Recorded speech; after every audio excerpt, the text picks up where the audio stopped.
मोहतरम नाज़रीन, हमारी हमेशा कोशिश रही है कि हम हर शोबे से ताल्लुक़ रखने वाले अफराद से गुफ्तगू करें, उनके जो ज़हनी जज्बात और एहसासात है उसको जो सो आपके सामने पेश करें, उनके जो जज्बात की जो तर्जुमानी है हमारे ज़रिए मुमकिन हो। यही हमारी हमेशा कोशिश रही है। तो इसी सिलसिले में हमने बहुत से लोगों के इंटरव्यू किए हैं, बहुत से मामलात में, बहुत से उन्वानात पे हमने गुफ्तगू की थी। अब जो हमारा उन्वान है इस वक्त निज़ामाबाद में, जैसा कि आपको पता है, यहाँ पर एक कैंप किया जा रहा है जो शाहीन बाग के तर्ज पे निज़ामाबाद में चलाया जा रहा है। वहाँ पर बहुत से मर्द और ख़वातीन हिस्सा ले रहे हैं, जिनमें हर उम्र के जो सो नौजवान लड़के भी हैं, लड़कियाँ भी हैं, और जो सो बहुत से ज़ईफ़ और जो सो मर्द और ख़वातीन भी हैं।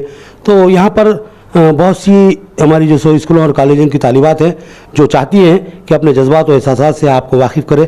तो हमने मुनासिब समझा कि इन तालिबात से गुफ्तगू की जाए। तो मेरे साथ यहाँ पर कुछ तालिबात ठहरी हुई हैं जो ये कहना चाहती हैं कि जो सो हम पर जो गैर दस्तूरी तौर पर जो सो गैर इंसानी हर तौर पर जो सो हम पर जो क़वानीन जो सो मुसल्लत किए जा रहे हैं, उन क़वानीन को रोका जाए, उनको मनसूख किया जाए, और जो सो जो मनमानी और हरदर्मी की जो सो कार्रवाई जो की जा रही है मरकज़ी हुकूमत की जानिब से, उस पर रोक लगाई जाए। बसूरत दिगर हम एहतजाज करेंगे और हम एहतजाज में शिद्दत लाते जाएंगे, यह तालिबात का कहना है। तो हम इन तालिबात से जो सो बात करते हैं, उनके जो सो जहन में क्या है, वो क्या कहना चाहती है, हम उनसे पूछेंगे। तो सबसे पहले मैं तालिबा से सवाल करूँगा कि आप क्या समझती है NRC, ये CAA और जो सो NPR जो क़वानीन है जो मरकज़ी हुकूमत ने जो सो नाफिज़ किए हैं और जिन पर अमल आवरी की कोशिश की जा रही है, वो क्या है? सबसे पहले अगर मैं CAA की बात करूं तो ये जो बिल पास हो चुका है, अब एक क़ानून बन चुका है।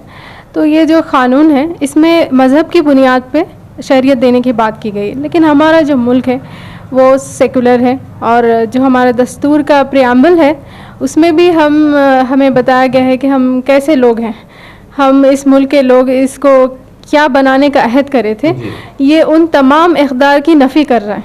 इसीलिए हम इसकी मुखालिफत कर रहे हैं कि मज़हब की बुनियाद पे इस तरह से नहीं करना चाहिए, इंसानी बुनियादों पर। यहाँ पर जो मरकज़ी हुकूमत की जो हिकमत अमली जो उनकी जो नुक्ता नज़र कहा जा सकता है, आसानी से अगर कहूँ तो मैं नुक्ता नज़र ये है कि हम CAA मुसलमानों के ख़िलाफ़ नहीं लाए।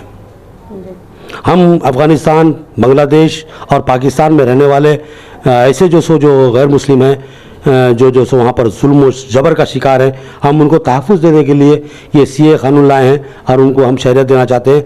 जबकि उनका कहना यह है कि पाकिस्तान और बांग्लादेश और अफ़गानिस्तान से कोई मुसलमान चाहकर भी यहाँ नहीं आना चाहता, तो लिहाजा इसलिए हम मुसलमानों का नाम न रखें। तो आप क्या समझते हैं इस ताल्लुक़ से, आप क्या कहना चाहेंगी?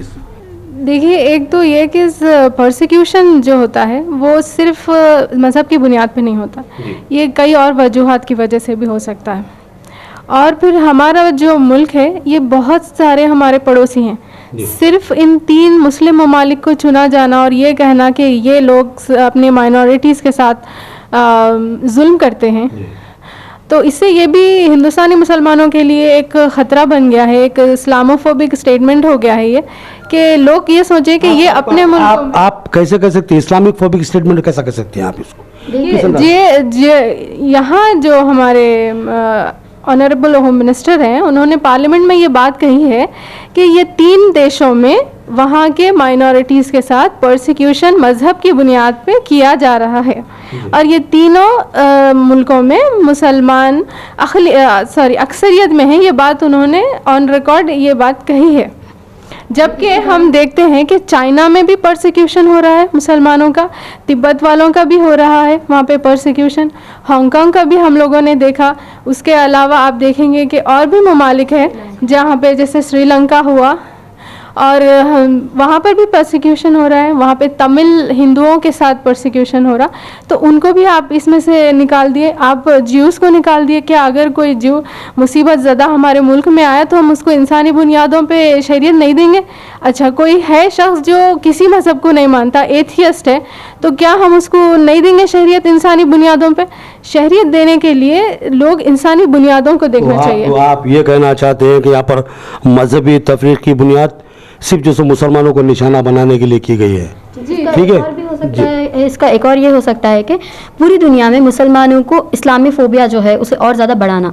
अगर हम देखते हैं कि यहाँ पर सिर्फ और सिर्फ मुसलमान जहाँ पर अक्सरियत है, तो उसका मतलब ये, अगर हम देखेंगे इसका अगर तनाज़ुर जब देखेंगे तो ख़ुद ब खुद ये बात समझ में आ रही है कि गवर्नमेंट ऑफ इंडिया ये चाहती है कि मुसलमानों को जालिम करार दिया जाए, इसीलिए वो बात जाहिर करती है कि जहाँ पर भी अफ़गानिस्तान, पाकिस्तान और जो सिर्फ बांग्लादेश जो है वो लोगों का नाम जाहिर करती है। मोहतरम नाजरीन, यहाँ पर यह सवाल बहुत अहम है, क्या जो सो जिन लोगों को सीए के तहत शहरियत देने की बात की गई थी, उसी तबका से ताल्लुक़ रखने वाले लोग जो दीगर मुकामात में, जैसे कि हांगकांग का जिक्र आया, चाइना का जिक्र आया, इस तरह श्रीलंका का जिक्र आया, क्या वहाँ लोग हिंदू नहीं है, क्या वहाँ सिख नहीं है, क्या वहाँ बुद्धिस्ट नहीं है, क्या दीगर तबकात को मानने वाले जो नहीं है, जो सीए बिल के तहत जो सो शामिल है, तो क्या इन ममालिक में जो सो रहने वालों को भी शहरियत दी जाएगी? अगर नहीं दी जाएगी तो यहाँ पर हुकूमत की नेक नीयती ज़रा डामाडोल नज़र आ रही है और जो मशकूक इसको अंदाज में देखा जा सकता है, ये हमारी तालिबात कह रही थी। तो चलिए, ये हमारी जो सो सीए के ताल्लुक़ से थोड़ी सी बात है। अब एनआरसी के ताल्लुक़ से भी आप लोग नारे लगा रहे हैं, जबकि हुकूमत ये कहती है कि एनआरसी हम अभी लाने वाले नहीं हैं, एनआरसी के लिए हमारे को जो सभी टाइम है। तो इस ताल्लुक़ से फिर आप शकों को शुबात का शिकार है, तो क्यों है? एनआरसी की प्रैक्टिस हम ऑलरेडी आसाम में देख चुके हैं, उसके नताइज हमारे सामने ऑलरेडी मौजूद है। तो उसके बाद हम अपना ख्याल नहीं बता रहे हुकूमत को कि भाई हमारा ख्याल ऐसा है कि एनआरसी आने के बाद ऐसा ऐसा होता। ऑलरेडी एक एक्सपेरिमेंट हम कर चुके, तो हम हुकूमत से ये पूछ रहे कि ऑलरेडी एक एक्सपेरिमेंट होने के बाद फिर से पूरे मुल्क की आवाम को इसमें झोंकना कौन सी समझदारी की बात है? तो हमारा एनआरसी के ताल्लुक से ये स्टेटमेंट, हुकूमत को क्या करना चाहिए? हुकूमत को इस सिलसिले में यही करना चाहिए कि इस कानून को वापस लेना चाहिए। इससे सिर्फ और सिर्फ शहरी जो इंडिया के जो सिटीजन है वो सब परेशान हो सकते। अब मैं आऊँगा एनपीआर की जानिब। अभी हमारे एहतजाज का एक हिस्सा एनपीआर भी होगा, तो आप जैसा कि हुकूमत वजाहत कर रही है कि एनपीआर जो सो हमारे लिए नुकसानदेह नहीं है, यानी कि आवाम के लिए कोई नुकसानदेह नहीं है, तो फिर एनपीआर के लिए जो सो आप मुखालिफत में आवाज़ उठाते हैं, तो क्यों उठाते हैं? ये मैंने हुकूमत का सवाल है, आप क्या कहेंगे? एनपीआर एनआरसी का फर्स्ट स्टेप है। जब आप कह रहे हैं कि आप एनआरसी ला रहे ही नहीं हैं, फिर जब हम देख रहे हैं कि 10 साल पहले सेंसस हुआ था तो नॉर्मल सेंसस था वो, उसके बाद जब अब अभी सेंसस ले रहे हैं तो उसमें आप कुछ ऐसे क्वेश्चंस कर रहे हैं जिसका डाटा लोगों के पास नहीं है बिल्कुल। फिर इससे आप ये बोल रहे कि वो डाउटफुल सिटीजन्स है, तो वो किस तरह हुए डाउटफुल सिटीजन्स? जब आप उनसे एक्स्ट्रा क्वेश्चंस कर रहे और आप बोल रहे कि आप जो है यहाँ के सिटीजन्स नहीं हैं, तो ये हमारे लिए बिल्कुल सही नहीं है, क्योंकि लोगों के पास इतनी फुर्सत नहीं है कि वो 15-30 जो डॉक्यूमेंट्स लेके आएँ और दिखाएं गवर्नमेंट को कि हम यहाँ के सिटीजन्स हैं या नहीं है। तो इसीलिए हम एनआरपी को रिजेक्ट करते हैं, एनपीआर को रिजेक्ट करते हैं। मोहतरम नाज़रीन, तालिबात को एनपीआर को लेकर भी शुकूक व शुबात है, तो हम इसे सवाल करेंगे कि जैसे कि अभी मरकज़ी हुकूमत ने एनपीआर करवाने का जो सो फैसला कर लिया है और रियासती हुकूमत भी उसके लिए तैयार है ज़हनी तौर पर। रियासत तेलंगाना में भी इम्कान है कि 1 अप्रैल या जो हो सकता है ज़्यादा से ज़्यादा 20 अप्रैल से एनपीआर पर अमलावरी शुरू होगी। तो ई एनपीआर को आप गलत क्यों समझ रहे, इसकी वजह क्या है? नेशनल पॉपुलेशन ऑफ रजिस्ट्रेशन, हम इसे इसीलिए गलत कह रहे हैं क्योंकि एनपीआर एनआरसी का फर्स्ट स्टेप है। जब गवर्नमेंट एम्प्लॉयज़ हमारे पास आएंगे और ज़ुबानी हमारे से पूरे क्वेश्चंस करके लेके चले जाएंगे आप लोग, फिर 15 डेज़ के बाद वो हमारे पास आएंगे और आके कहेंगे कि आप आपके डॉक्यूमेंट्स हमारे पास सबमिट कीजिए और ये बताइए कि आप यहाँ के सिटीजन्स हैं या नहीं हैं। जबकि हमारी रियासती हुकूमत ये कह रही है कि आपको जो डाउटफुल क्वेश्चंस लग रहे हैं हम वो आपसे नहीं करेंगे, क्यों? आपको हुकूमत पे भरोसा नहीं है? जी नहीं है हमारे हुकूमत पे भरोसा, क्योंकि आपने हर वक्त इसी तरह कहा था। जब डिमोनेटाइजेशन हुआ था पैसों के लिए, तो आपने जब भी ये कहा था कि हम ब्लैक मनी जो है आपको आप निकाल देंगे ब्लैक मनी और आप बिल्कुल सेफ़ रहेंगे, लेकिन आपने इस तरह कुछ भी हमारे साथ नहीं किया। जिन्होंने करप्शन किया वो वैसे ही बैठे हुए हैं, सिर्फ यहाँ पे जिसको इफेक्ट हुआ वो है गरीब लोग। वो जो है हम ठहरे हुए थे बैंक के पास, हम जो है वहाँ पर दिन रात वहाँ पर जो है हम हमारी मेहनतों से पैसों को कन्वर्ट करें, तो हम इसीलिए आप पर भरोसा नहीं कर सकते। मरकज़ी हुकूमत का तो दावा ये है कि जो सो वो जो सो हर महाज पर कामयाब है, क्या बात को मानते हैं आप? नहीं, कामयाब तो नहीं है। जो भी बात बोलते, जो भी काम करने के लिए आते वो पूरा तो नहीं करते, लेकिन वादे हो जाते, सब हो जाते, लेकिन काम कुछ भी नहीं करते, सिर्फ बोली हो जाती बस। मोहतरम नाज़रीन, यहाँ पर शुकूक व शुबात के मामला पेश आ रहे हैं। तालिबात ज़हनी तौर पर गैर मुतमईन है हुकूमत की पॉलिसी से और सीए एनआरसी के ताल्लुक से तो सख्त मौक़ूफ़ रखती हैं, लेकिन एनपीआर के ताल्लुक से भी इनके शुकूक व शुबात, इनको जो सो बेचैनी में मुब्तला किए हुए हैं। ये तालिबात इसराफ का शिकार है। ये एनपीआर को लेकर वो खदशे का इजहार कर रही हैं कि NPR के तहत हो सकता है कि पहले हुकूमत ये झांसा दे कि हम आपसे कोई जो सो दस्तावेज़ात तलब नहीं करेंगे, बल्कि आपसे जो सो ओरली सवालात किए जाएंगे, बस डाटा जो सो मुकम्मल किया जाएगा और चले जाएंगे। लेकिन हो सकता है कि फिर 15 या 20 दिन के बाद हमको नोटिस दी जाए कि आपने NPR में ज़मानी जो सो हमें तफसीलात फराहम की थी, लेकिन आपने दस्तावेज़ात पेश नहीं किए थे, लिहाजा आपको डाउटफुल करार दिया जा सकता है। तालिबात ये कहना चाहती थी, ये बात खुल के सामने आई है। यहाँ पर हमारी तालिबात जो हैं गैर मुतमईन हैं और चाहती हैं कि NPR पर फौरी रोक लगाई जाए। क्यों आप यही कहना चाहती हैं? जी बिल्कुल, और इसको आप अमेंड करिए, पार्लियामेंट में बिल लेके आइए, अमेंड करिए, और उससे हमारे को यकीन होगा कि NRC नहीं होगा, और NPR में जो हम चाह रहे कि अमेंडमेंट्स हो तो होने चाहिए।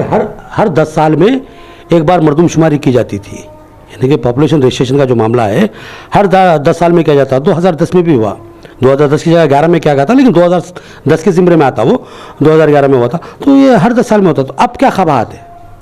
अब क्यों शक व शुबा के आप शिकार हो रही हैं आप लोग? जी, पहले जो हो रहा था वो इंडियन रेसिडेंट्स को गिना जाता था जी। अब जो है इंडियन सिटीजन्स को सिटीजनशिप प्रूफ करनी है और उनको रखा जाएगा, और जिनके पास नहीं है उनसे उनकी प्रॉपर्टीज़, उनके सारे राइट्स सब कुछ ले लिए जाएंगे। इसलिए हमें प्रॉब्लम तो NRC का है, जिसके बारे में मरकजी हुकूमत ये कह रही है कि हम NRC पर फिलहाल अमलावरी करने वाले नहीं है। ये NPR है, मैं NPR के ताल्लुक से पूछ रहा हूँ, इसमें क्या डाउट है आपको? नहीं, आप गवर्नमेंट के जो डॉक्यूमेंट्स हैं, होम मिनिस्ट्री की तरफ से जो उनकी वेबसाइट से जो डॉक्यूमेंट्स आए हैं, और ख़ुद पार्लियामेंट में भी होम मिनिस्टर ने कहा था कि हम NRC लेके आ रहे हैं, तो आप उसको आप अमेंड करिए। तो ये जब तक ये अमेंड नहीं करेंगे इसको पार्लियामेंट में लाके, तब तक हमारे सर पे तलवार लटकती ही रहेगी। और हम ये समझते हैं कि आप हमारी सिटीजनशिप कुछ ऐसे अफराद के हाथों में दे रहे, कुछ चंद सरकारी जो है अहदेदार आएंगे और वो हमारी सिटीजनशिप के प्रूफ करेंगे, यानी कि वो डिसाइड करेंगे कि हम सिटीजन है या नहीं है। मोहतरम नाज़रीन, बहुत अहम पॉइंट है ये, बहुत ही बड़ी बात कही है तालिबान ने कि जो सो आपको शहरी है या नहीं है करार देने वाला एक अहदेदार होगा। तो यहाँ पर एक गुंजाइश पैदा होती है। बड़ी अच्छी बात कही तालिबान ने हमारी कि यहाँ पर करप्शन बढ़ सकता है। करप्शन के बहुत बड़े रास्ते खुलते नजर आ रहे हैं यहाँ पर कि भाई आप पिद्दे दे दो, आपको सिटीजन करार दूंगा मैं, आपके दस्तावेजात को होके करार दूंगा मैं। ये मामला पैदा हो सकता है। शायद मैं समझ रहा हूँ आप इसी शुबे का इज़हार कर रही थी। जी बिल्कुल, क्योंकि आसाम में हम ये ऑलरेडी चीज़ देख चुके हैं। लोग जो अपने डॉक्यूमेंट्स के चक्करों में मतलब उसके झमेलों में कई दिन अपने जो है सर्व करे और कई जो है पैसा उस पर सर्फ हुआ। तो ये तो जो है जिस तरीके से समाज का अमीर तबका है उसे तो किसी ना किसी तरीके से उसकी दौलत की वजह से उसे सिटीजनशिप मिल गई। लेकिन मिडिल क्लास और गरीब जो लोग हैं, दलित है और मतलब इस किस्म के पिछड़े जो लोग हैं, इनका क्या होगा? मतलब आपका जो भी कानून आता है वो यही तबके को क्यों मुतासिर करता है? आप ऐसे कानून क्यों नहीं लाते जो अमीर लोगों को मतलब उससे एक बात मैं यहाँ पर ये बोलूँ कि जो सो यहाँ सिर्फ आपका तबका मुतासिर नहीं हो रहा, लफ्ज़ मुसलमान मुतासिर नहीं हो रहे। हम आसाम के NRC की बात लेते हैं, वहाँ पर 19 लाख लोग मुतासिर हुए इससे, जिसमें सिर्फ 5.5 लाख था 6 लाख जो सो लोग मुसलमान हैं, बल्कि जो सो 7 लाख जो सो गैर मुस्लिम तबका से ताल्लुक़ रखते हैं। तो इस ताल्लुक़ से आप क्या कहेंगे? तो यहाँ पर एक बात ये आ रही है सामने कि जो सो यहाँ पर गैर मुस्लिम भी मुतासिर हो रहे हैं इससे। हाँ, मेरा मानना यह है कि गरीब दलित मिडिल क्लास लोग यही लोग मुतासिर होते हैं हमेशा। इनके जो भी कानून आते हैं उनसे यही तबके मुतासिर होते हैं। यानी हिंदुस्तान एक सरमाएदाराना निज़ाम की तरफ रवाना है। यानी मुल्क में अब सरमाएदारों की आज़ादारी चलेगी, गरीब को जीने का मुल्क में कोई हक नहीं होगा, ये कहना चाह रही हैं आप? हाँ बिल्कुल, यहाँ पे तानाशाही चल रही है, बिल्कुल तानाशाही चल रही है। हालांकि हमारा मुल्क एक सेकुलर मुल्क है, यहाँ पे हर किसी को राइट है, डेमोक्रेसी है हमारे पास, लेकिन हमारा मुल्क डेमोक्रेसी है, लेकिन यहाँ पे अभी जो हुकूमत आई वो तानाशाह बन गई है। उसकी समझ में जो चीज़ आती है वो ओके है, लेकिन उसकी समझ से जो चीज़ बाहर है, उसकी समझ से जो लोग बाहर है, उसकी मतलब उनकी जो पसंद की चीज़ें हैं वो हो सकती, वो जो भी मतलब अब जिस तरीके से हमारा ये कानून के मामले में जो लोग प्रोटेस्ट कर रहे हैं, तकरीबन मुल्क का जो है इंटेलेक्चुअल तबका इसका मतलब इसके मुखालिफ में है। तो उसके बावजूद जो है हुकूमत अपनी ज़िद पे अड़ी हुई है और हुकूमत का कहना है कि हम 1 इंच भी नहीं हटेंगे। तो आप मतलब किस लिए हुकूमत कर रहे हैं? आप जो है इस देश के शहरियों पर आपको हुकूमत करना है, तो आप उनको नज़रअंदाज कैसा कर सकते? इतने ज़्यादा तादाद में लोग जब मुल्क में बाहर है, रोडों पे है, तो आप उनका ख्याल करिए। जिस तरीके से डबल तलाक बिल लाए आप, उस वक्त आपको बड़ा दर्द था मुसलमान ख़वातीन से, तो आज फिर क्या हो गया? आज की ख़वातीन आपको नज़र नहीं आती? मोहतरम नाज़रीन, यहाँ पर हमारी तालिबा जिस सिमत की तरफ हमारी तवज्जो मरकूज़ करवाना चाहती है वो ये है कि हिंदुस्तान की एक बहुत बड़ी तादाद एहतजाज पर आमादार हुकूमत के साथ खड़ी हुई नहीं है, और जबकि हिंदुस्तान की डेमोक्रेसी का तकाजा ये है, जमहूरियत का तकाजा ये है कि मुल्क में जो अक्सरियत बोलती है वही यहाँ का कानून है। तो तालिबा हमारी ये कह रही है कि मुल्क की 70% आवाम आज बेचैनी का शिकार है, जबकि मुल्क के दस्तूर के खिलाफ बात हो गई है।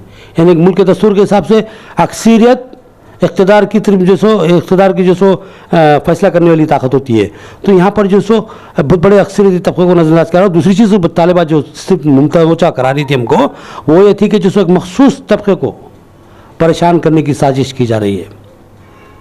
एक मुस्लिम तबका, खुले अल्फाज में ये कहूँ मैं कि मुस्लिम तबके को अलग थलग कर देने, उनके साथ जानिबदारी का मुजाहरा करने की यहाँ कोशिश की जा रही है, जो कि दस्तूरी और हमारे सेकुलर अक़दार की मुनाफी करती है, और हमारे जमहूरियत के तकाज़ों के ऐन मुखालिफ है।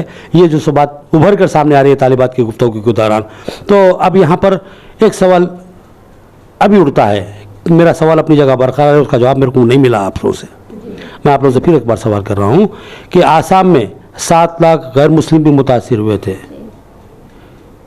तो वो लोग भी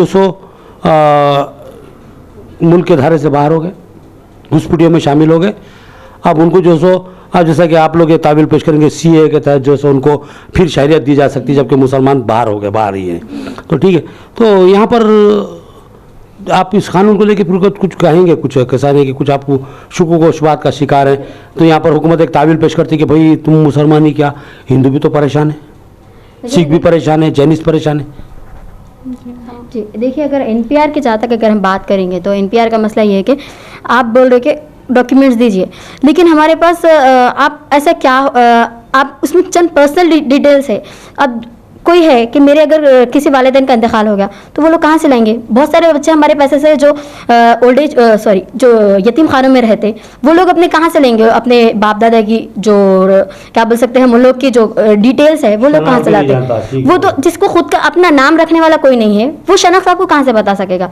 और उसके अलावा जो लोग अभी जो फिलवक्त मतलब डिटेंशन कैंप्स में हैं, वो लोगों को आप मतलब उन लोगों को बेहतरीन ज़िंदगी कहाँ से मिलेंगी? यानी कि उतनी ज़्यादा आप जो बाहर से लोगों को लाकर अभी बुलाकर, जो लोग अफगानिस्तान, बांग्लादेश और पाकिस्तान के रहेंगे, उन लोगों को आप अभी भी बुलाकर सिटीजनशिप देंगे, जो लोग बाहर से आने वाले। लेकिन जो फिलवक्त हमारे पास गरीबी है, जो फिलवक्त हमारे पास डिटेंशन कैंप्स में जो लोग पड़े हुए हैं, वो लोगों का कैसा, फिर वो लोग क्या करेंगे? वो लोग कहाँ जाएंगे? वो लोग की ज़िंदगी कैसा होगी? यानी कि हमारे पास ह्यूमैनिटी नहीं है क्या? यानी फिर हमारी ह्यूमैनिटी पे सवाल आ गया है यहाँ पर बहुत बड़ा, मेरे तरफ से ये मानना है। मुल्क के कानून के हिसाब से यहाँ पर सिटीज़न को ही रहने का हक़ है। अब आज डिटेंशन कैंपों में रहने वालों का उनके लिए एक ट्रिब्यूनल है, जहाँ पर उनको मौका रहेगा अपनी शहरियत को साबित करने का, वरना फिर जाने के अगर वो लोग उसको ट्रिब्यूनल में भी साबित नहीं कर सकते तो डिटेंशन कैंप उनका मुकद्दर रहेगा। एक ट्रिब्यूनल में एक चांस रहेगा कि वो लोग वहाँ पर अपनी शहरियत को साबित करें। एक अलग बहस है ये जी, ये बहस नहीं। मेरा सब्जेक्ट ये है कि यहाँ पर हिंदू भी मुतासिर हो रहा है, सिख भी मुतासिर हो रहा है, जैनिस्ट भी मुतासिर हो रहा है, बुद्धिस्ट भी मुतासिर हो रहा है, और साथ में मुसलमान भी मुतासिर हो रहा है। तो फिर मुसलमान वावेला क्यों मचा रहे हैं? एक तो ये है कि CAA के ज़रिए से जो नॉन मुस्लिम्स हैं उन लोगों को एंट्री वापस मिल जाएगी और मुसलमानों को नहीं मिलेगी, तो मुसलमान का मुकद्दर जो है डिटेंशन कैंप हो जाएगा। अब दूसरा सवाल ये है कि जो गैर मुस्लिम को ये बात तसल्ली दी जा रही है कि आपको CAA के ज़रिए से हम अंदर ले लेंगे, लेकिन अब ये बताइए कि जब आप एक अफगानिस्तानी, पाकिस्तानी या बांग्लादेशी एक आदमी को किस तरह से साबित करेंगे? वो लोग जब वो अपने आप को हिंदुस्तानी होते हुए हिंदुस्तानी नहीं साबित कर सके तो बाहरी मुल्क का है कैसे साबित करेंगे? अच्छा, उन्होंने किसी तरह से कर दिए, आप किसी तरह से कर लिए, उसके बाद क्या वो जो यहाँ के इस मुल्क के जो पिछड़े तबक़ात है, OBC है या दलित है, SC ST हैं, उनके जो रिजर्वेशंस हैं क्या वो भी बरकरार रहेंगे? हुकूमत इस बारे में क्या कहना चाह रही? क्या उनके रिजर्वेशन? बहुत बेहतरीन गुफ्तगू जा रही है सर, नाज़रीन तवज्जो फरमाइए इधर। यहाँ पर एक सवाल उठते आ रहा है कि अब तक ये जहन मान रहा है, अगर प्रोपेगेंडा भी ये किया जा रहा है कि एनआरसी, सीएए और एनपीआर या जिस इस तरह के जो भी कवानीन है मुसलमानों के खिलाफ है। लेकिन हमारी ये तालिबा हमारी बात का रुख मोड़ रही है और ये कह रही है कि इस कानून की इज्जत में जो भी आ रहा है, जैसा कि आसाम की मिसाल है, 5.5 लाख जो सो जहाँ मुसलमान मुतासिर हुए तो 7.5 लाख जो सो हिंदू मुतासिर हुए हैं वहाँ पर के जो हिंदू हैं उनको जो सो एक बार जो सो डाउटफुल करार दिया गया है। क्या उनको फिर अपनी जायदादें वापस मिलेंगी? क्या उनका जो सो जो अपना तहफ़्फ़ुज़ाती मौक़ूफ़ था जैसा पीसी, एससी, एसटी, क्या उनको वापस मिलेगा? क्या इनको पूरी शहरी हुकूक दिए जाएंगे? बहुत अच्छा सवाल है, बहुत अच्छी गुफ्तगू कर रहे हैं आप, अपनी बात को जारी रखिए। हाँ, तो ये सवाल है कि इन लोगों के रिजर्वेशंस का क्या होगा। ओबीसी का रिजर्वेशन है, एससी एसटी का रिजर्वेशन है। ये रिजर्वेशन होने के बावजूद भी आप देखेंगे कि हमारे मुल्क में जो इस मुल्क की माइनॉरिटीज़ हैं और जो पिछड़े तबक़ात हैं उन लोगों की बड़े बड़े ओहदों पे कोई नुमाइंदगी नहीं है। हम देखेंगे कि सुप्रीम कोर्ट के जजेस देख लीजिए या हुकूमत के बड़े बड़े इदारों में देख लीजिए या ब्यूरोक्रेसी में देख लीजिए, तो इस तरह की जितनी भी चीज़ें हैं, जगह हैं जहाँ वहाँ पर इनका जो नुमाइंदगी है वो नहीं है, उनका जो रिजर्वेशंस के बावजूद भी नहीं है।